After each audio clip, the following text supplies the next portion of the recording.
একটাও ভিডিও করে একদম ভিডিও তো আমার আছে ইয়েতে। দাঁড়াও দেখছি।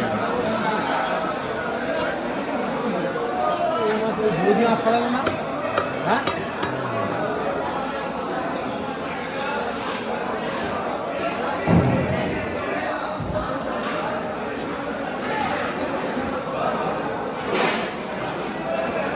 প্লাস চিহ্নে ক্লিক করো। না নিচে নিচে মিডিলে প্লাস চিহ্ন। এই জায়গায় ভিডিও যাও, এই জায়গায় ভিডিও যাবে। তলায় তলায়, হ্যাঁ পোস্ট লাইভ বাঁদিকে করো, বাঁদিকে করো, টান দাও, হ্যাঁ এরকম টান দাও, হ্যাঁ আগে ভিডিও রেকর্ড করো তারপরে বলছে। ভিডিও আমার ফোনে গাদা আছে। দাঁড়াও তাহলে।